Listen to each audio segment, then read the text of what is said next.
आणि एक अतिशय महत्त्वाची बातमी, संजय राऊतांच्या जामिनाची प्रक्रिया सुरू करण्यात आलेली आहे।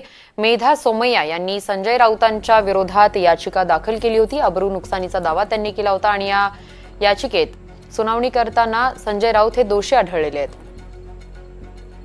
या संदर्भात अधिक माहिती घेऊयात आणि बातचीत करूयात।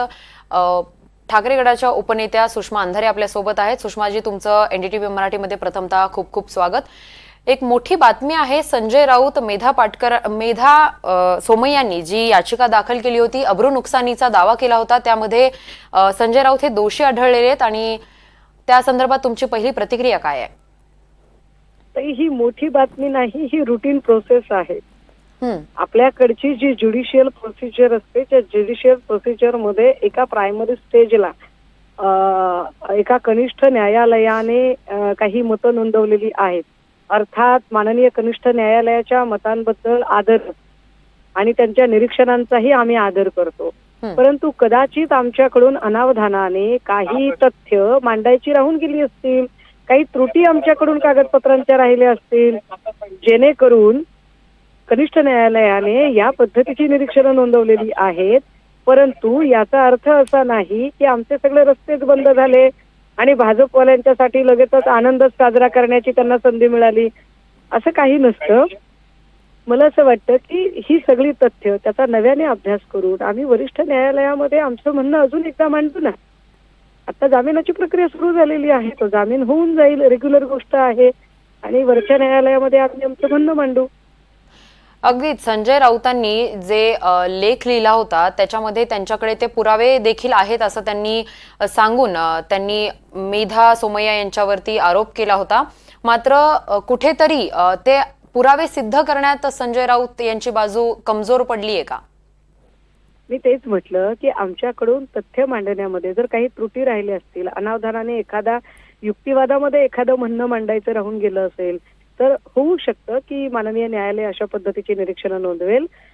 त्या सगळ्यांचा अभ्यास माझ्याकडे अजून वर्डिक्ट आलेलं नाहीये, पूर्ण पेपर निकालपत्र आलेलं नाही। ते पूर्ण निकालपत्र वाचल्यावर मला नेमकी तथ्य काय ती सांगता येतील आणि मांडता येतील। पण मला असं वाटतं की या संदर्भाने आम्ही वरिष्ठ न्यायालयात आमची भूमिका निश्चितपणे अजून ताकदीने मांडू। आणि असं काहीतरी 15 दिवसाची शिक्षा झाली म्हणजे संजय राऊत फार मोठा गुन्हेगार वगैरे असा जर शो करायचं असेल किरीट सोमय्या, नील सोमय्या किंवा भाजपच्या नेत्यांना, तर भाजपच्या नेत्यांनी खुद के गिरेबान में जरा झांक के देखो की अमित शहांना तडीपार केलं होतं न्यायालयाने। मग आता अमित शहांना आम्ही तडीपार अमित शहा म्हणत राहू का? बरं, मग जर एवढा न्याय व्यवस्थेबद्दल तुम्हाला आदर आहे ना, असं कसं निकालाने न्यायालयाने सांगितलं? हो, अमित शहाला सुद्धा न्यायालयाने सांगितलं होतं की हे तडीपार आहेत। काय म्हणणं आहे मग त्याच्यावर?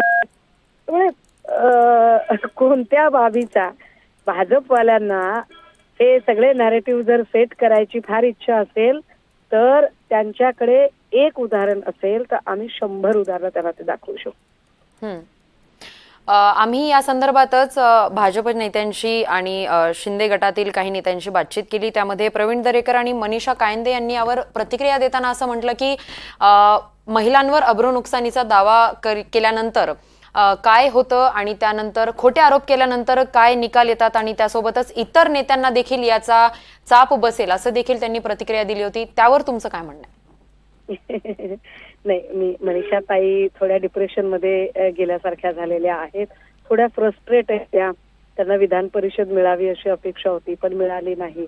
मी त्यांच्या भावना समजू शकते, त्यामुळे फ्रस्ट्रेशन मध्ये त्यांचं बोलणं असू शकतं आणि एनकेन प्रकारे काहीतरी ओढाताण करून मी किती निष्ठावान, मी किती पक्षाची बाजू मांडते असं म्हणत आपल्याला काही पदरात पडेल का? कारण आपल्या पुढे सगळेच निघून चालले आणि आपण मागे राहिलोय असं वाटून त्यांना ते म्हणणं त्या मांडू शकतात। त्यामुळे मला त्याच्यावर काही फार कमेंट करावी अशी वाटत नाही। प्रवीण दरेकरजींचं एका चॅनलवर मी काहीतरी बोलणं ऐकत होते की ते महिलांचा आदर झाला पाहिजे, कुठल्याही पक्षातली असेल तर त्या मताशी मी सहमत आहे की महिलांचा आदर झाला पाहिजे।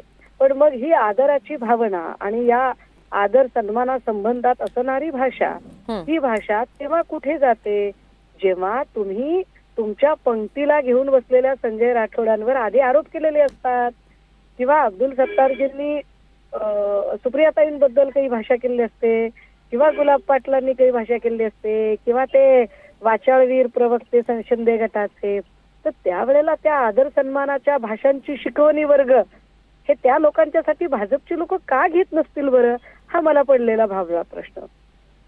अगदीच सुषमादी, धन्यवाद तुम्ही एनडीटीव्ही मराठीला तुमची प्रतिक्रिया दिल्या संदर्भात.